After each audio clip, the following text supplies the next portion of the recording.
Olá, meus alunos, tudo bem? Vamos hoje para a nossa segunda aula sobre características gerais e arquitetura do microcontrolador Atmega 328. Então vamos retomar aos slides onde nós paramos. Eu acredito que na aula passada nós paramos aqui quando nós falamos da memória de programa, é isso? Então hoje nós vamos iniciar falando da memória flash, tá? Hoje nós vamos falar sobre a memória EEPROM. Tá? Essa memória do microcontrolador, ela tem 1 KB de capacidade, ela é separada das demais memórias, ela permite leitura e escrita e suporta no mínimo de 100.000 ciclos de escrita e apagamento. Tá? Nem todo microcontrolador possui essa memória EEPROM, mas ela é importante para armazenar dados onde nós queremos que seja preservado ao longo do tempo, mesmo que o microcontrolador seja desligado. Então, por exemplo, imaginem uma configuração de onde eu grave senhas de usuários, por exemplo. Né? Então, eu preciso que aquele equipamento, ao ser desligado, preserve a senha de quem possa acessá-lo. Tá? Também é comum o emprego da memória EEPROM para configurações, né? Então imagine que eu esteja fazendo leitura de dados, por exemplo, estou lendo tensão elétrica, por exemplo, né? E aquele meu circuito de leitura de tensão precisa, às vezes, de uma certa configuração, né? Para fazer ajuste do conversor AD, do nível de tensão lida ou corrente, né? Então, eu guardo essas configurações que é própria daquele equipamento apenas nessa memória EEPROM. Tá? Mas perceba que a capacidade dela é baixa, né? Ela tem apenas 1 KB de memória dentro do nosso microcontrolador. Mas eu posso assegurar para vocês que essa quantidade permitem muitas aplicações no nosso dia a dia. Tá? Uma desvantagem da memória PROM é que ela possui os ciclos, né, principalmente de escrita, um pouco mais lento que o convencional. Então, ela não é feita para ser aquela memória onde eu vou ficar lendo e gravando ao todo o tempo, né, fazendo esse ciclo de escrita e apagamento. Tá? Mesmo porque ela tem, assim como a memória flash, ela tem uma quantidade de ciclos de escrita e leitura limitados, tá certo? Eu não posso indefinidamente ficar lendo, escrevendo e apagando naquela memória EEPROM, tá certo? Outro assunto é o ponteiro de pilha, tá certo? O ponteiro de pilha, esse registrador que possui o nosso microcontrolador, na verdade, quase todos os microcontroladores, se não todos, eles possuem esse ponteiro de pilha, tá certo?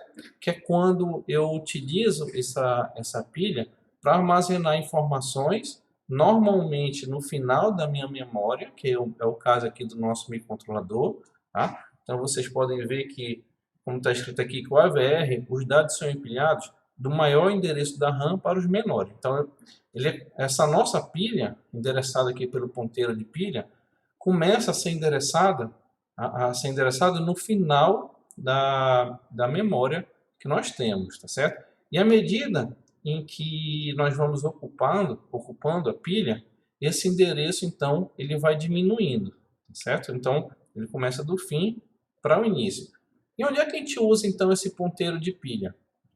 Ele é muito comum, apesar de nós, quando a gente programar em C, a gente pouco se apercebe, né, do que acontece lá dentro do microcontrolador, mas, por exemplo, quando eu chamo uma função, né, eu estou no meu programa principal e chamo uma função, tá?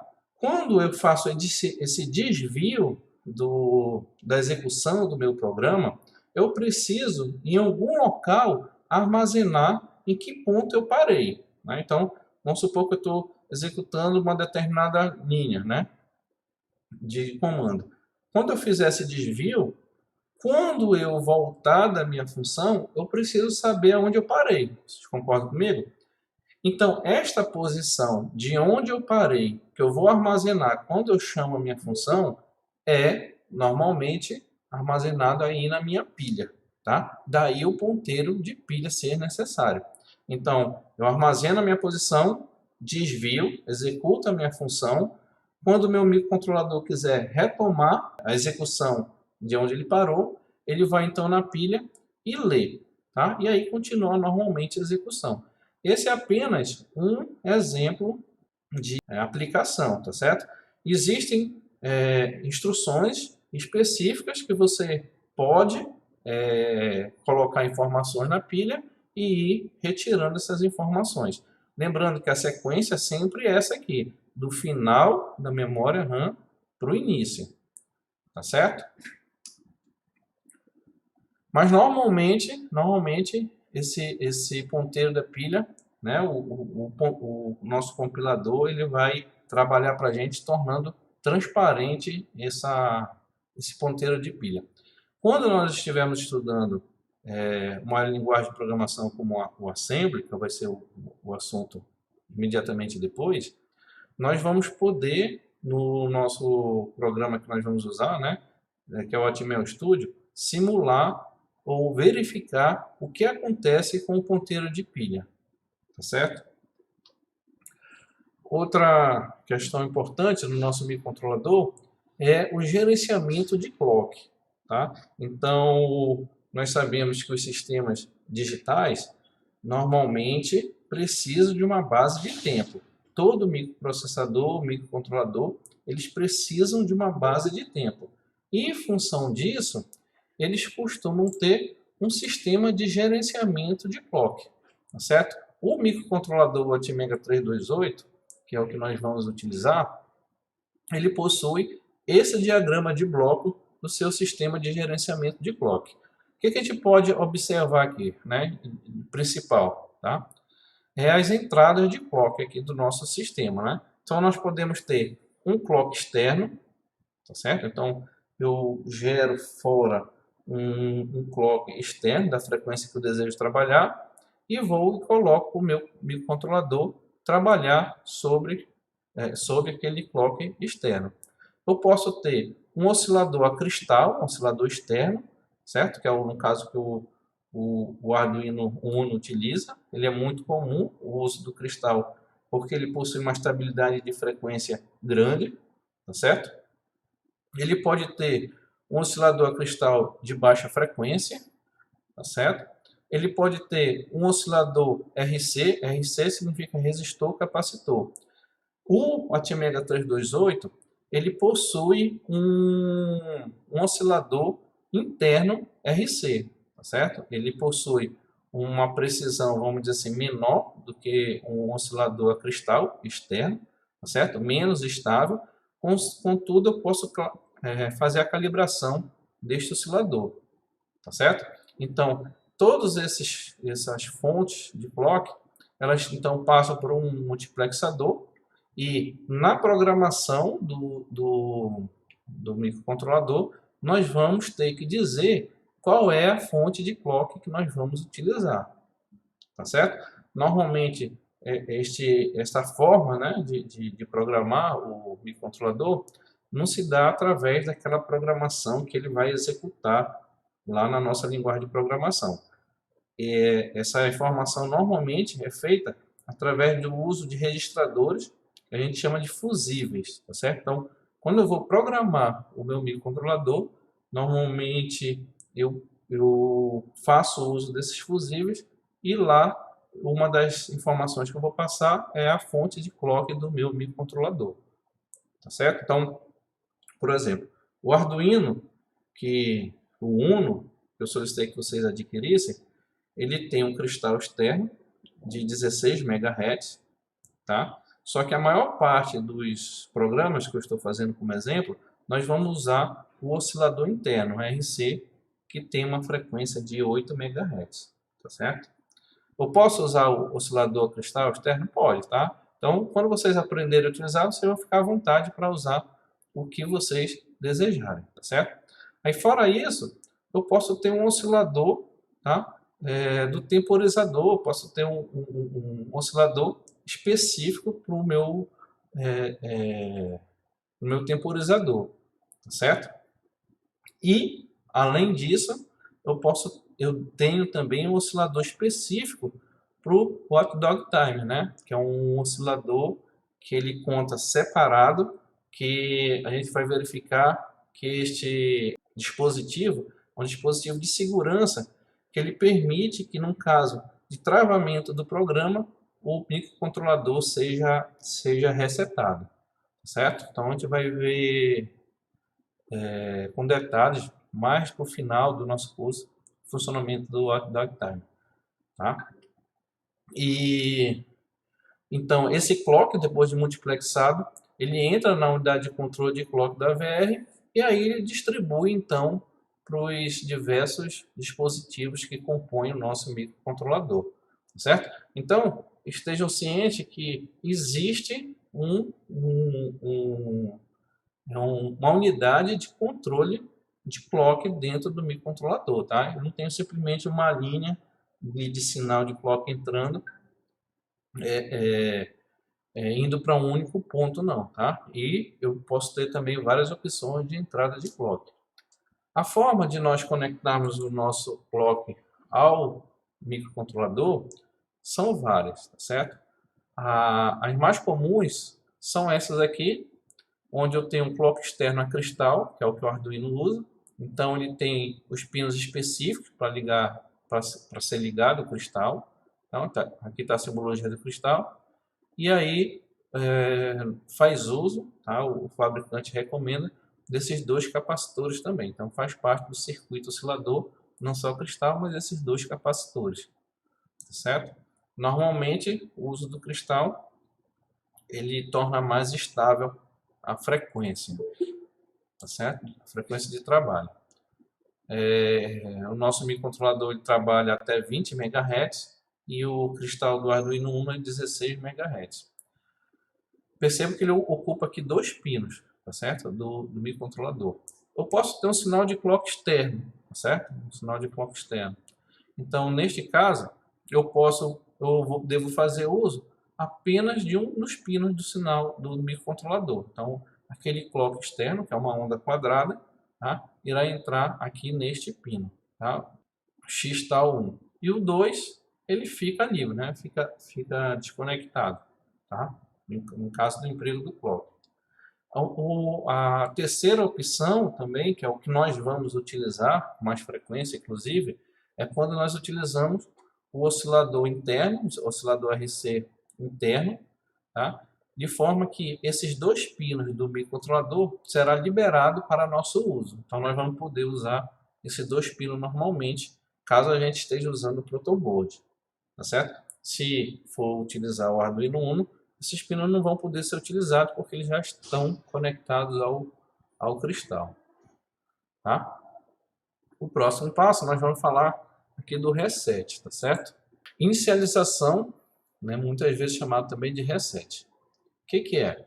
É realizada quando o dispositivo é ligado ou quando se deseja inicializar todos os registradores.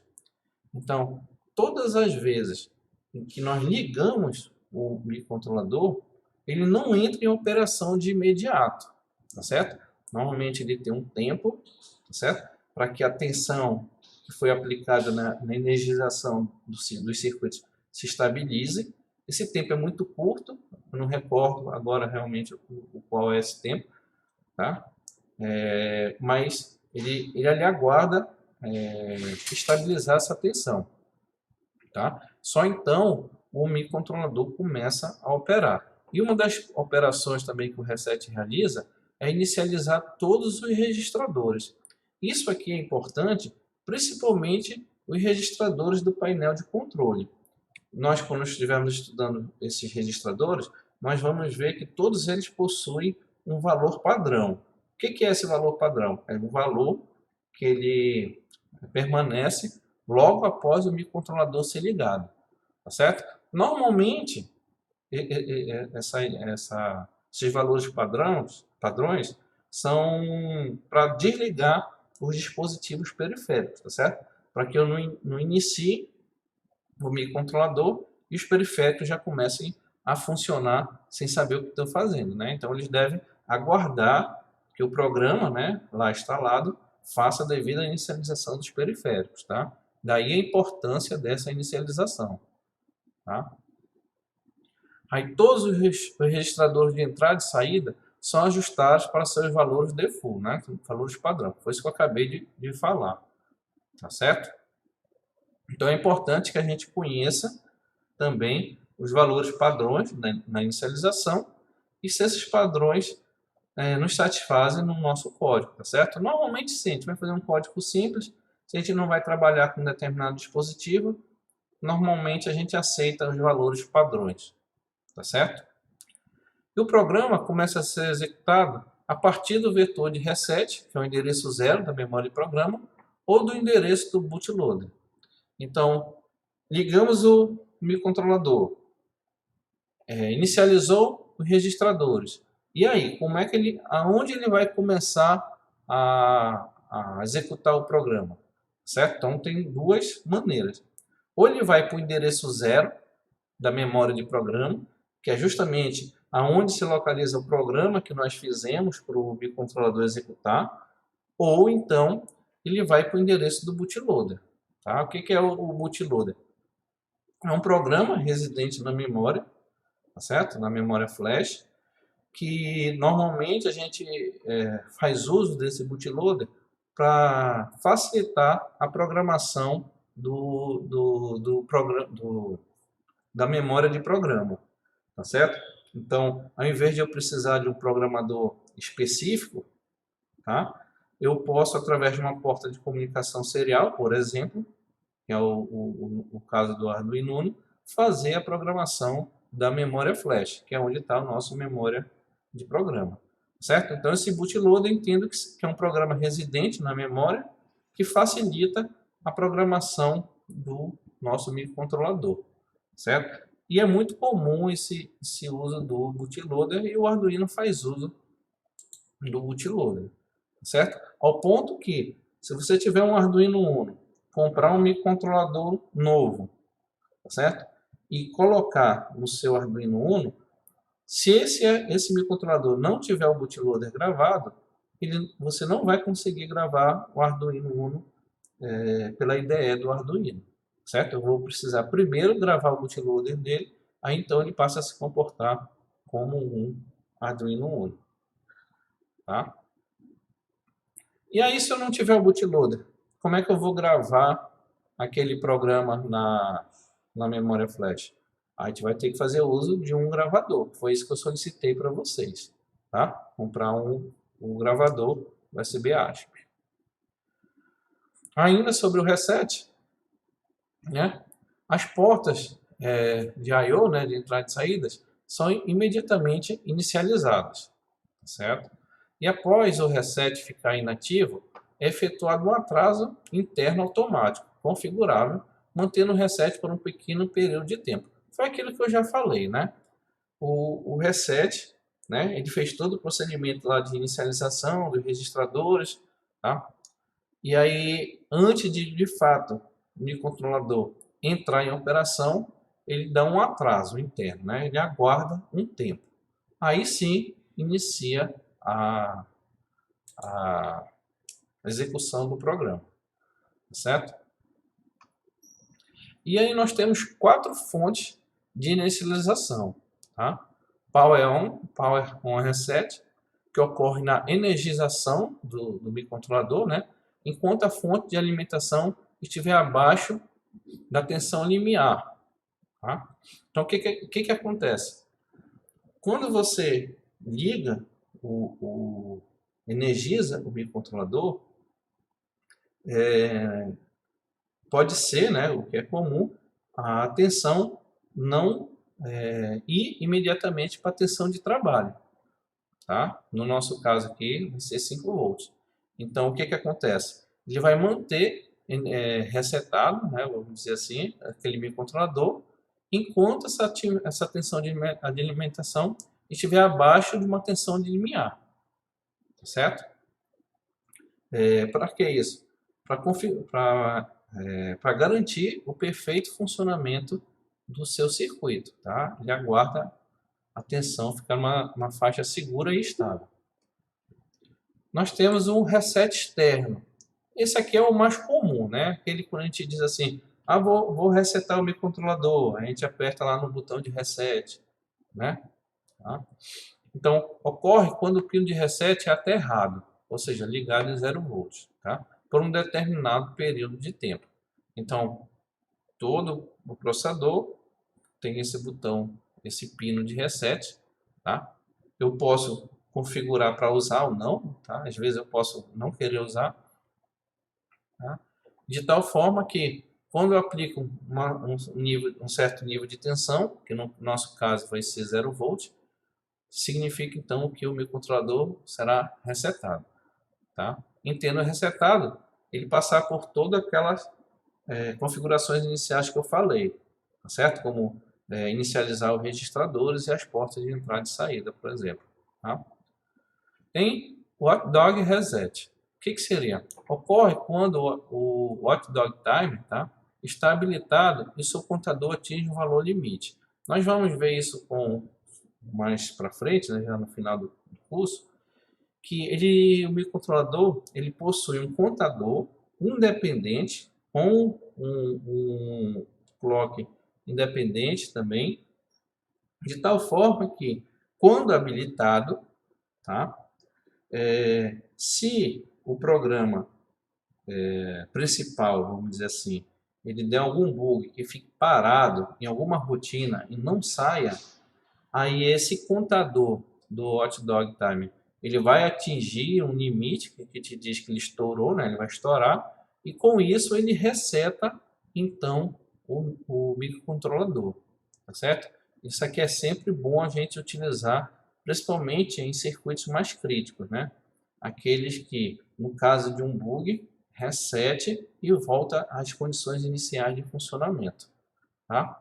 Burnout reset. O que seria? Ocorre quando a tensão de alimentação cai abaixo do valor definido para o burnout reset e o seu detector estiver habilitado, tá? Então, eu posso habilitar esse burnout reset de tal forma que ele vai ficar monitorando a tensão de alimentação. Se essa tensão cair abaixo de um determinado limite, ele então reseta o nosso microcontrolador.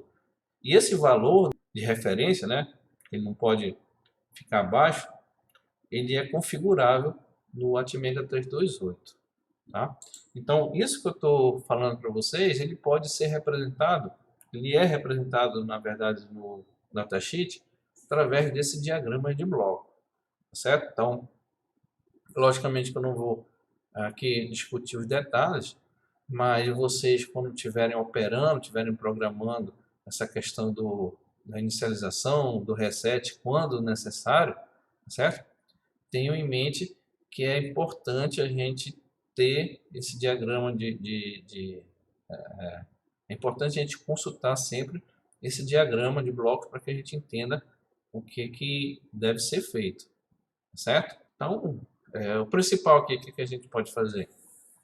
A gente tem o VCC, então tem o circuito de reset, power on, então ele fica monitorando o VCC na inicialização, tá?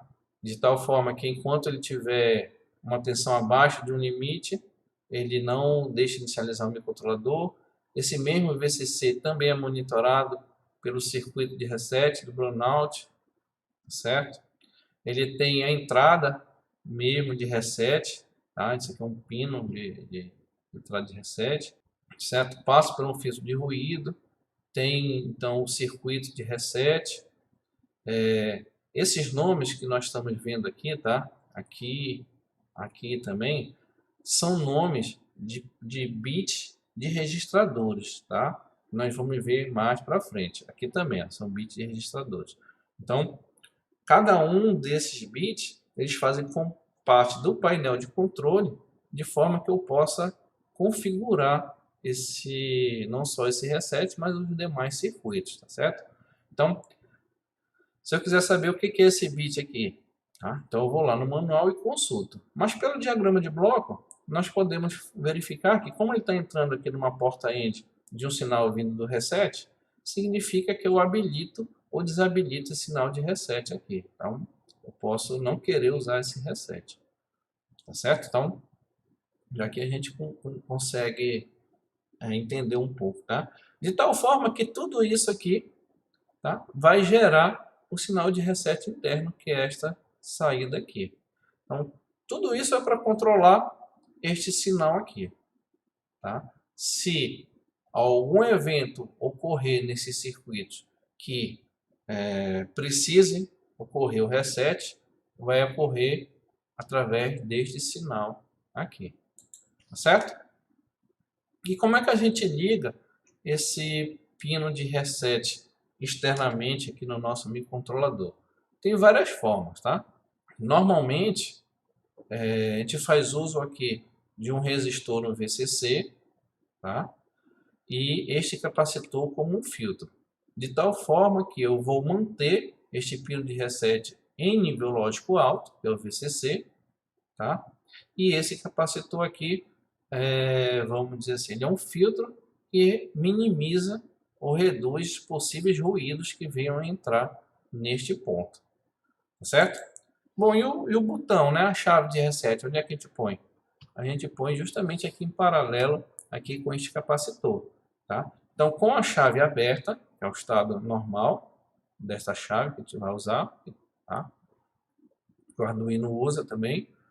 A tensão aplicada aqui no reset é o VCC que vem através desse resistor, tá? E com o filtro aqui, que é o capacitor. Quando nós fechamos esta chave, nós estamos efetuando de fato o reset. Por quê? Ele vai ligar este ponto aqui, que é onde está ligado o reset, ao terra, causando o quê? Um nível lógico baixo sendo aplicado no reset. E com isso, o microcontrolador ele reinicializado, tá certo? Outro assunto importante também, principalmente para quem for fazer equipamentos específicos que trabalhem com baterias, onde o uso de energia é crítico, né? Por exemplo, eu quero trabalhar com o uso de bateria, então eu tenho que consumir o mínimo possível para que eu possa maximizar a vida útil daquela bateria, ou seja, trabalhar por mais tempo, tá? Então, existem várias formas de nós reduzirmos o consumo de energia do nosso microcontrolador.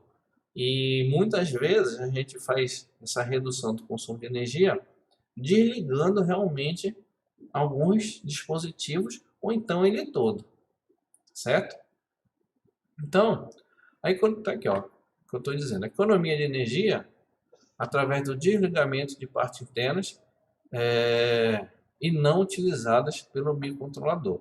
Então, eu posso suspender determinados periféricos que eu não estou usando e com isso economizar energia, certo? Então, ele apresenta o Atmega 328 6 modos de suspensão. Modo idle, inativo, tá? Tem a redução de ruído do ADC, é o Noise Reduction. O que seria esse Noise Reduction? Certo? Eu vou falar mais para frente. Tá? Eu vou falar para frente. Tem o modo desligado, tem uma economia de energia, Power Save, de espera, Standby, espera estendida, né? Extended Standby. Vamos ver o que é cada um desses modos de suspensão, né? Modo idle é o inativo. O que é que acontece? A atividade da CPU é suspensa, mas as portas de comunicação SPI, USART, o comparador analógico, o conversor analógico digital, a interface serial a 2 fios, os temporizadores, contadores, o watchdog time e o sistema de interrupção continuam operando. Basicamente, o clock da CPU e da memória flash são suspensos. Ou seja, nesse modo inativo, a CPU parou de funcionar, mas ele deixou alguns periféricos funcionando, tá certo? Mas por que eu faço isso?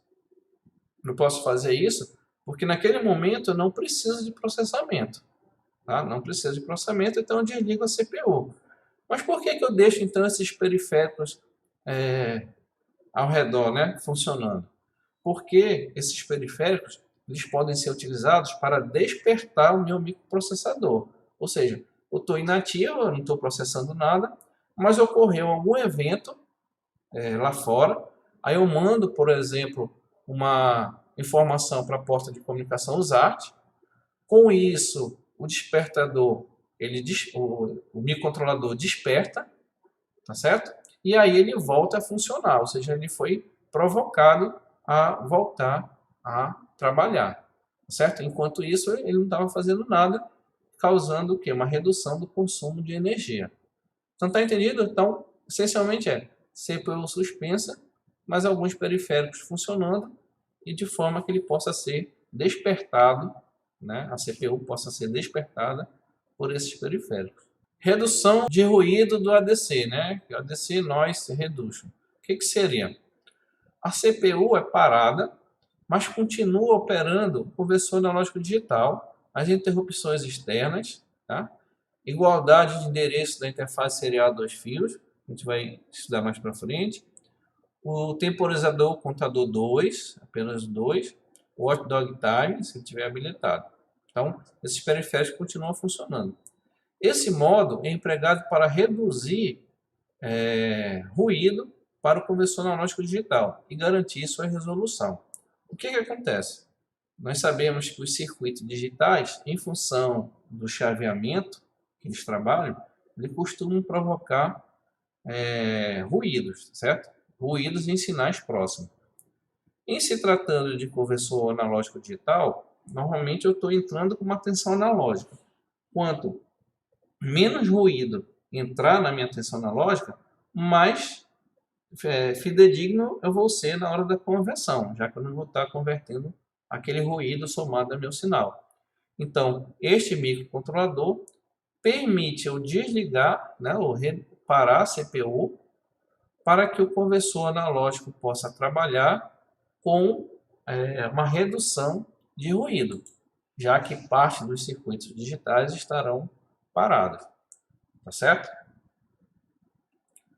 Então, quando é que eu devo usar isso daqui? Se vocês estiverem criando um dispositivo crítico, onde o nível de ruído possa atrapalhar o seu desempenho do seu equipamento. Certo? Modo desligado, né? Power down. O funcionamento do oscilador externo é suspenso, mas continua operando a interface serial a 2 fios, as interrupções externas e o watchdog time, se habilitado. Aqui, ó, basicamente, interrompe todos os clocks gerados. Com isso, com essa interrupção de todos os clocks gerados, praticamente o meu microcontrolador ele está desligado, né? Ele não está por completo, né? Existem circuitos ainda ativos, como a interface serial a 2 fios, né? As interrupções também e o watchdog time, que tem um clock separado só para ele, tá? O watchdog time. Com isso, a redução é muito grande do consumo neste modo de operação, tá certo? Podendo ser despertados novamente por esses periféricos que continuam ligados, tá? Então, vamos, por exemplo, né? Imagine que você esteja fazendo um equipamento para medir, deixa eu ver aqui, a temperatura do ar ao longo do dia. E aí vocês querem medir a temperatura de meia em meia hora, tá? Então eu posso, por exemplo, fazer minha medição neste momento e deixar toda essa medição normalmente ocorre em poucos segundos é o suficiente para o microcontrolador ler um sensor e armazenar informação. E até a próxima medição, eu deixo então meu microcontrolador desligado.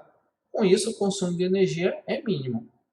A única coisa que vocês vão ter que saber nesse projeto, logicamente, é como é que eu vou despertar este microcontrolador. Tá? De repente, pode ser um relógio externo que, ao passar a meia hora, ele vai e desperta o microcontrolador. Tá certo? Então, esse tempo entre uma medição e outra, ele ficou consumindo o mínimo de energia possível. Tá? Economia de energia, né? Power save. O que seria? Igual ao modo power down, aqui em cima. Com exceção que o contador temporizador 2 continua trabalhando assincronamente. Tá? Então essa foi a única diferença. Agora vamos para o modo standby, que é o modo de espera. É idêntico ao modo power down, com exceção de que o oscilador é mantido funcionando, válido para osciladores externos a cristal ou ressonador cerâmico. Tá? Então, o oscilador vai continuar funcionando desde que ele seja um oscilador externo. Tá? O microcontrolador desperta do sleep em 6 ciclos de clock. O que ele quis dizer aqui? Que quando eu for despertar este microcontrolador, ele vai consumir esses 6 ciclos de clock para voltar a funcionar. Certo? Ou seja, não é uma coisa imediata. Tá? Tem um modo de espera estendida. O que seria? É idêntico ao power save, com exceção de que o oscilador é mantido funcionando. Leva 6 ciclos de clock para o microcontrolador despertar. O power save nós vimos no slide anterior, tá certo? Para nós concluirmos aqui essa questão do gerenciamento de energia, eu peguei essa tabela, tá? Que ela tem no livro e também no datasheet, onde nós podemos ver os vários modos, tá? De gerenciamento de energia para redução do consumo de energia e quais são aqui alguns dos sinais e dispositivos que ficam ativos durante esses modos, certo? Então, essencialmente, quando nós vamos escolher que modo a gente vai trabalhar para economizar energia, né? Quando a gente não precisa de processamento, primeiro é saber que a gente, para economizar mais energia, nós temos que desligar o máximo possível. Então, nós devemos deixar acionado ou ligado apenas aqueles dispositivos que serão relevantes, né, aqueles periféricos que forem importantes durante esse microcontrolador estiver aí adormecido, né, estiver, vamos dizer assim, desligado, certo? Aí com isso nós consultamos aqui a tabela, verificamos qual é o melhor modo que se adequa ao nosso caso e fazemos a opção, tá? Lembrando que entre essas opções aí, nós temos que saber como é que nós vamos despertá-la quando for necessário, tá certo? E aí, para finalizar, eu peguei aqui o diagrama, o esquemático do Arduino Uno, peguei lá do site do Arduino, tá? E coloquei aqui para a gente consultar sempre que for necessário, tá? Ah, eu estou em dúvida, como é que eu ligo, como é que está ligado o reset no Arduino Uno? Aí eu venho aqui no esquemático, procuro o reset, tá? Por exemplo, está aqui, e aí verifico como é que ele foi ligado, tá certo? Ah, eu quero saber como é que estão ligados os pinos lá do TX e RX, né? Como é que a gente vai saber? Então a gente vai procurar os pinos TX e RX, cadê? TX e RX, aqui, TX e RX, tá? E aí a gente vai saber como é que eles estão ligados, tá certo? No caso aqui, indo para o pino 0 e 1 lá do nosso header do Arduino, certo? Outra coisa, quando vocês forem ler esse esquemático, tá? É que o microcontrolador é esse bloco aqui, tá? Esse aqui é o microcontrolador. Este bloco, que a gente está vendo aqui mais à esquerda, é um microcontrolador também, mas ele está agindo na função aqui de um conversor analógico, conversor USB serial, tá certo? Quando a gente conecta o Arduino na porta USB, na verdade nós estamos conectando este microcontrolador, que a gente não está estudando, ele já tem um programa lá dentro dele, tá certo? Funcionando, e ele se comunica com o Atmega 328, que é o que nós estamos estudando, através do que? Da porta de comunicação serial ao ART, tá? Ou os ART. Tá? Então a gente pode ver isso aqui no diagrama. Então, enfim, esse diagrama vai ficar aí para consulta, tá certo? Eu quero saber como é que o Arduino não fez, a gente vem aqui e consulta, tá? Caso necessário. Lembrando que a ideia é que a gente programe este microcontrolador no protoboard também, tá?